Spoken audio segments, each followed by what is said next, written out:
Good morning, students. So today again we are continuing with our chapter Human Health and Diseases, and the topic for today is vaccination.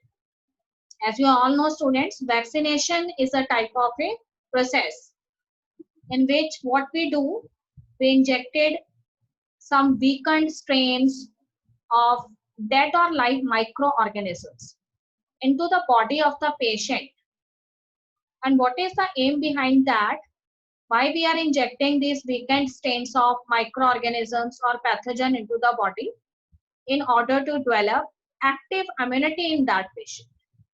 As you know very well, that active immunity is a kind of immunity which develops in your body when your body comes in contact with any pathogen or a disease causing microbes.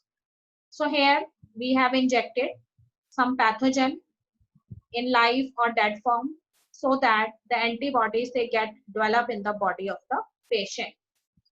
And these antibodies, as they are developing in the body of the patient, when the pathogen it comes in contact for the first time, so this kind of response is known as primary response.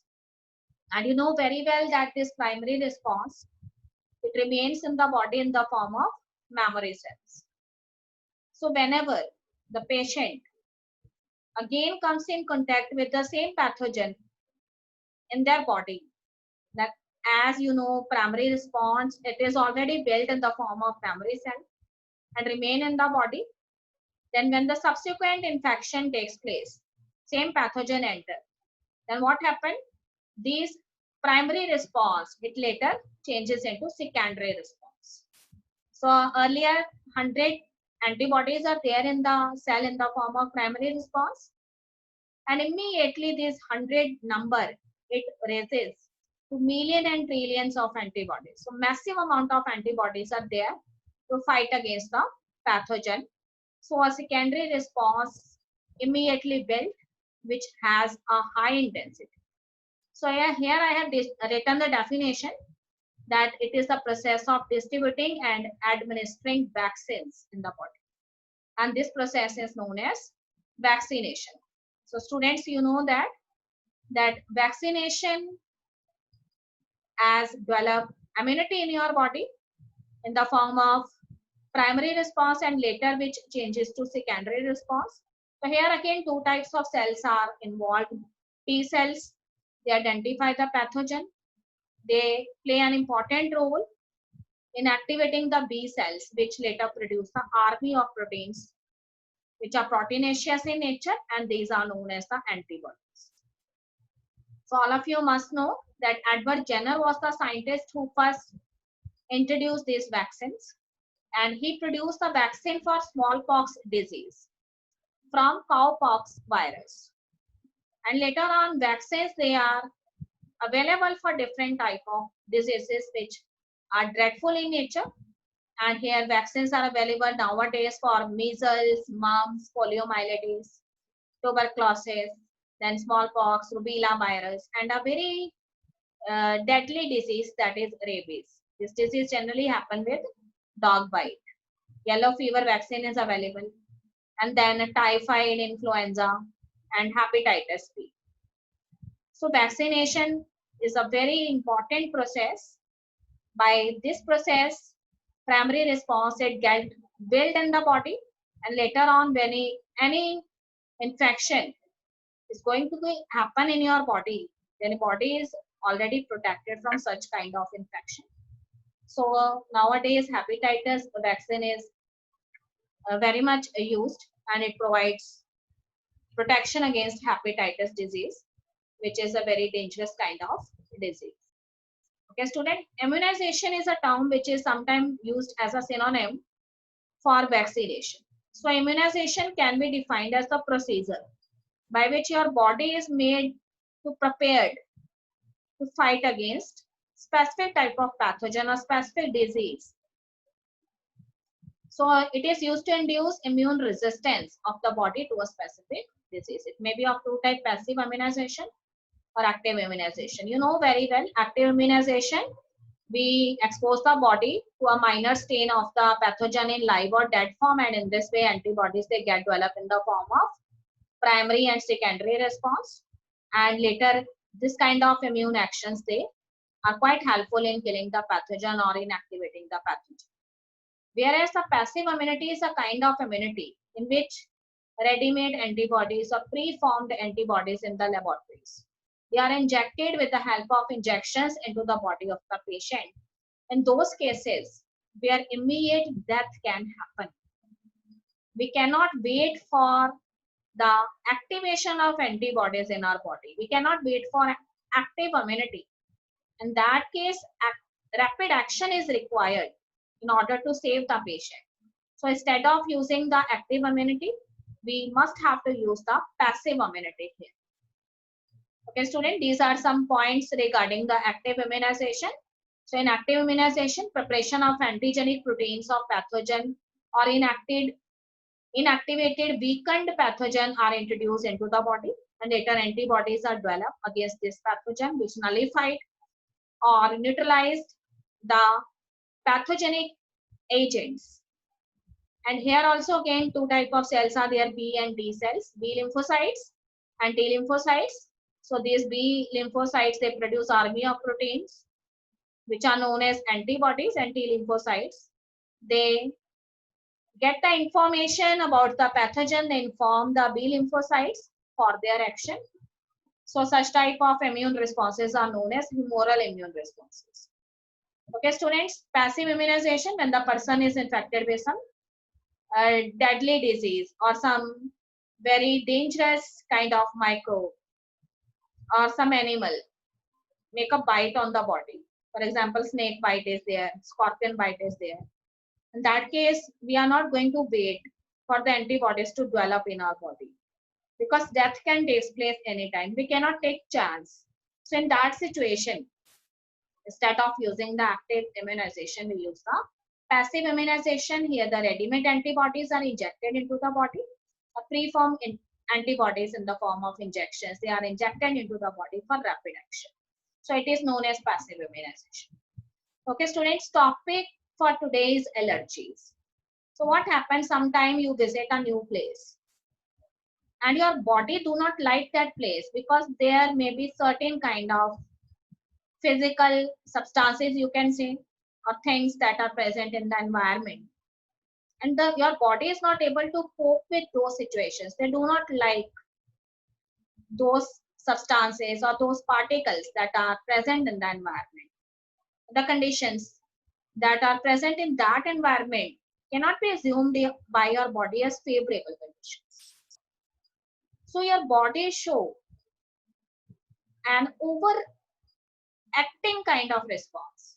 The body overact and show an exaggerated kind of response towards these allergens or antigens. So this overactive type of response that is shown by your body, it is actually can be considered as a situation of allergy. So this allergy is always happen due to certain allergens that are present in the environment. And what are these allergens? So these allergens are the substances against which your body show some abnormal type of immune responses. So here special type of antibodies are produced during these allergic reactions, and these are the IgE type of antibodies. Okay, students, see the photographs. Different type of allergic reactions can be seen in your body parts. Sneezing should be there. All right, rashes in your skin in the form of certain lesions or warts, and here warts are there on your legs. Running nose is there. So these are the symptoms of the allergy. So the common examples for the allergens, it may be mites that are present in the dust, pollen grains of certain plants. It may be pinus or cycas, and sometimes the shedding skin of the animals, which is known as animal dander. So sometimes you have pet at your home, and these animals, they shed their skin, and that remains of the skin they get suspended in the air, and they cause breathing problems in you. These are also the kind of allergic reactions. Then the symptoms of allergy may be sneezing. Sneezing can occur. Watery eyes are there. Running nose. Then there is difficulty in breathing. So this energy, it is due to release of certain chemicals. They may be histamine, serotonin, and these histamine and serotonin, they are released by special type of your leukocyte cells, which are the mast cells. They are responsible for inflammatory kind of responses. All right. So here, in order to nullify these effect of these chemicals which are released during the allergic reaction, such as histamine and serotonin, we use certain drugs like antihistamine drugs, adrenaline hormone is there, and steroid suspensions that are used, and they are quite helpful in reducing the symptoms of these allergic reactions. Okay, student, the next topic is autoimmune disease.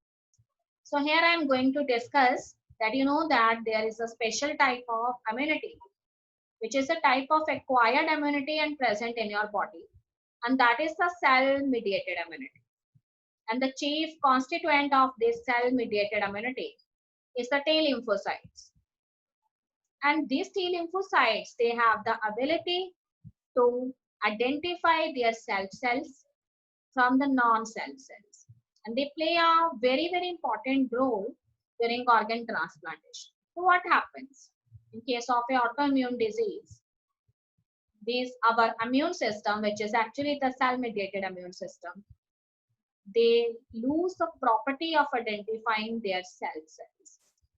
So they have to kill the non-self cells, but here cells of our own body, they start killing their own cells. So this is an enormous loss to our body. So here we are generally suffering from one autoimmune disease, and that is known as rheumatoid arthritis. It is a disease that is related with the joints. So here swelling of the joints takes place. The fingers of the forelimbs, they get bent.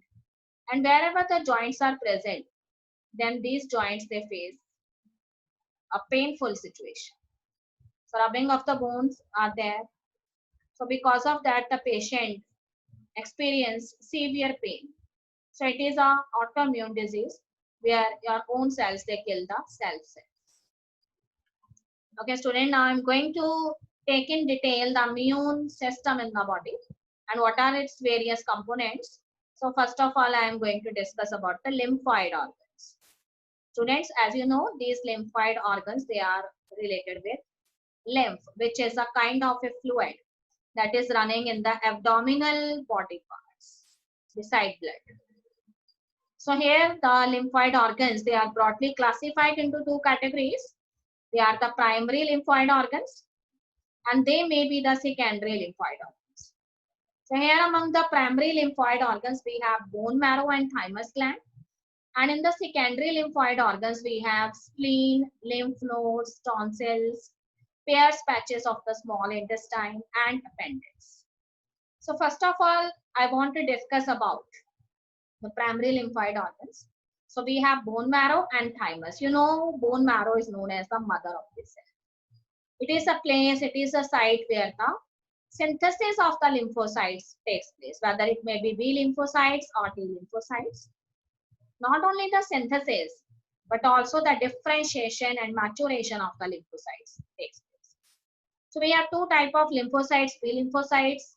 They synthesize, they get matured, they get differentiated in the bone marrow and stay in the bone marrow for most of the time. That is B lymphocytes. And T lymphocytes are actually those cells whose synthesis, whose maturation, proliferation, it takes place in the bone marrow, but they spend most of their lifespan in the thymus gland. All right.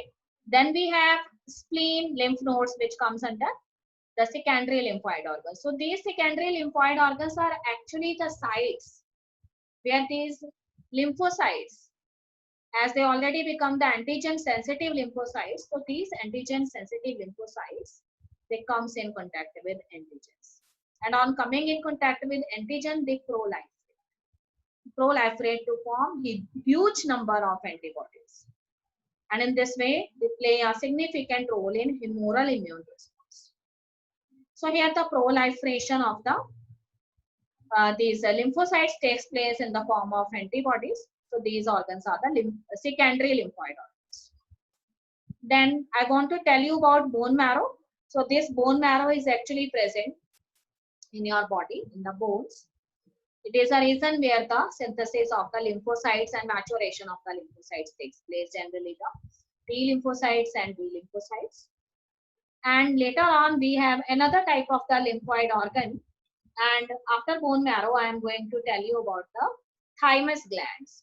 So this thymus gland is located very near to your heart and behind your breastbone.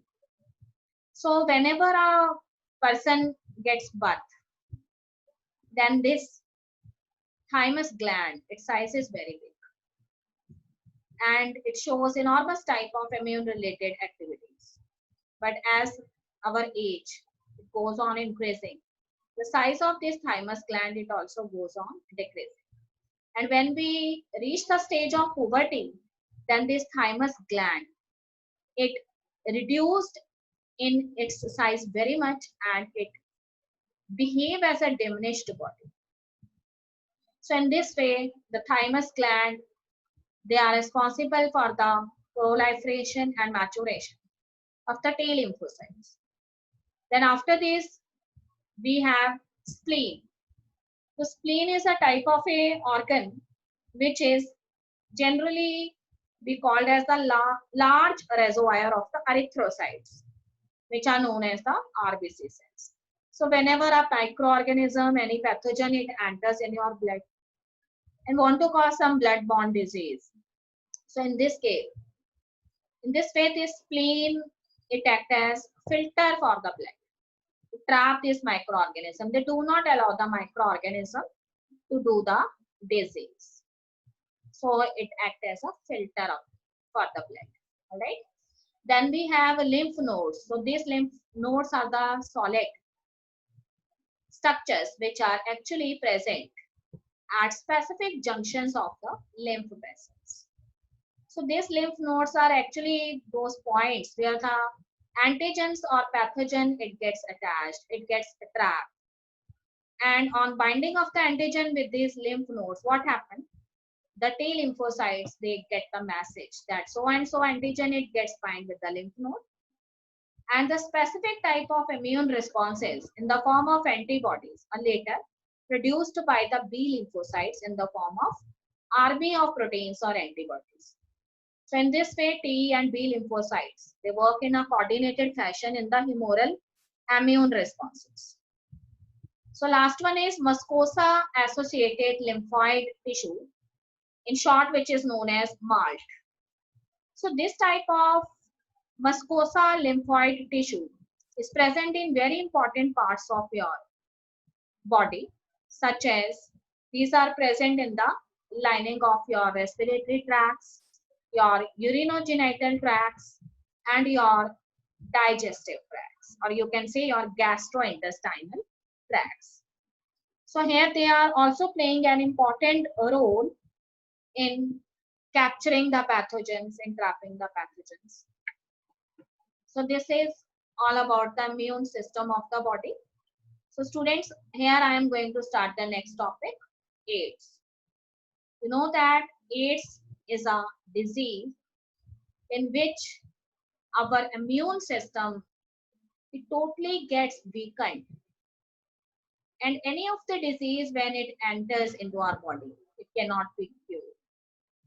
This means AIDS is itself not a disease, but actually you can call it as a syndrome. That means a group of disease.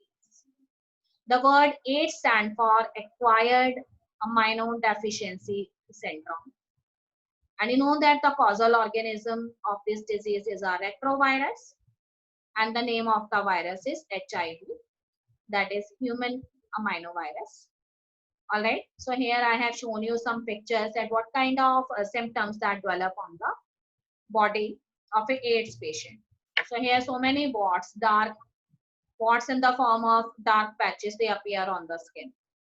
In the later stages of AIDS victim, In this picture, I have shown you the HIV virus, how it enters into the macrophages.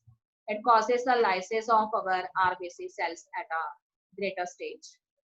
And here on your whole body, such type of lesions, warts, which are dark in color, they appear. They are also visible on your hands. So all of these symptoms. Here I have shown the symbol of the organizations which are doing some important tasks for this AIDS patient. So these are the pink ribbon organizations, symbols of some engines. All right. So here the causal organism. So causal organism here is a kind of retrovirus. So what are these retroviruses? These retroviruses are the special type of viruses in which the genetic material is in the form of a single strand of RNA. But after the process of reverse transcription, when this virus they enter into the body of the host, then this single-stranded RNA, by the process of reverse transcription, with the help of the enzyme reverse transcriptase, they gets converted into double-stranded DNA. And this double-stranded DNA, it later incorporate itself with the genome of the host organism. And whenever the host cell divide, this genome, it also make its replicas. So in this way, so many viral genetic material, it gets accumulated in the host cell, and these host cells, they become the factory of these viruses. So here the different pictures of HIV and the large view of HIV virus I have shown you. Okay, students. So here I am going to discuss about the causes for this HIV AIDS. As you have heard all of these causes from various seminars that generally hosted by your school. Sometimes your biology teacher gave lecture in the morning assembly regarding this. So causes of the AIDS infection, you know very well. First is the unprotected sex. If you have sex with so many multiple partners, you have so many multiple partners for sexual intercourse, then one day you most probably get the disease. Second one is sometimes there are certain persons in whose body blood transfusion is required for various purposes.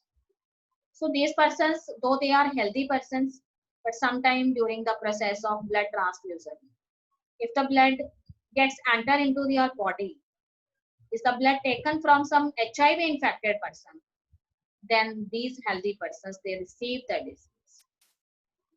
And third one is the sharing of the contaminated needles. And why this sharing takes place? Because these persons, they are the drug addicts. And these drug addicts, after taking the drug, they are in unconscious mode. So one person is using the needle, and that same needle is used by so many other drug addicts. In this way, contamination takes place. And the persons, they are invited the disease AIDS themselves. Then sharing infected needles, sometimes we want to take tattoos on our body. So we pierced our body from some tattoo artist. So in this way, that artist, it used the same needle for piercing the tattoos in your body or in the body of somebody else. So these contaminated needles, they also play an important role in distributing AIDS among these people. Then oral sex can be considered as a secondary factor.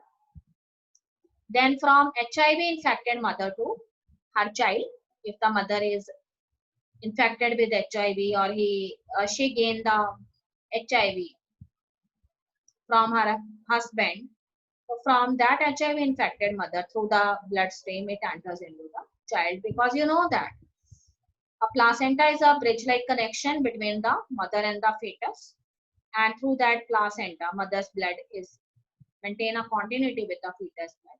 So in this way, the disease can enter into the newly born child, or you can see the fetus. So here there are very much chance of getting the disease by the fetus. Okay, students, in the last I want to take some symptoms of the disease AIDS. So what kind of symptoms? It is generally found that sometimes the symptoms appear within few months in the AIDS victim, but sometimes it takes some years to appear. these symptoms in the body. So that can be considered quite dangerous.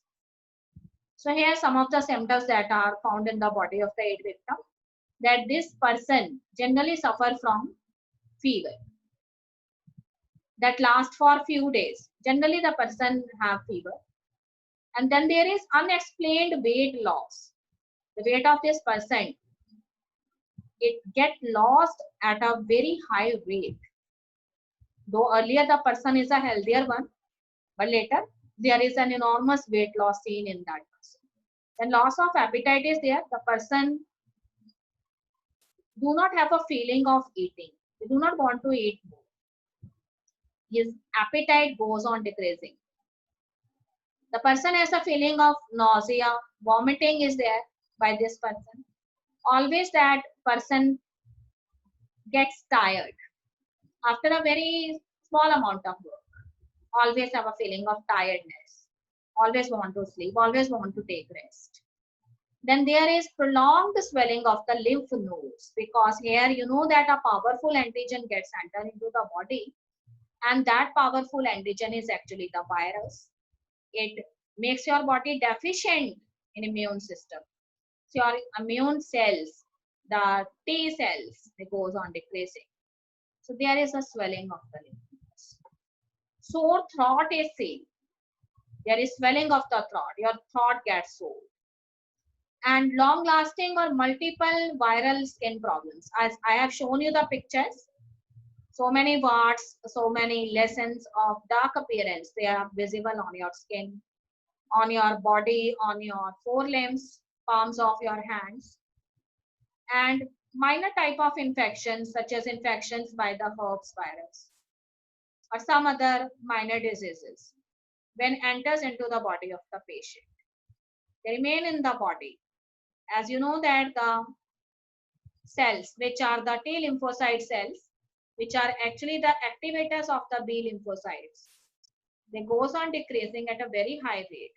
So your body, it totally becomes immune deficient. So in this way, the body becomes a factory for these viruses, and these viruses, they totally reducing the number of T lymphocyte cells and make your body immune deficient. So this is all about the symptoms of the disease AIDS. In the upcoming lectures, we will study about the mode of transmission of the virus and how we can cure or prevent this dreadful disease. Till now, students, revise your book, read your chapter regularly. And that's all in today's lecture. So have a nice day, students.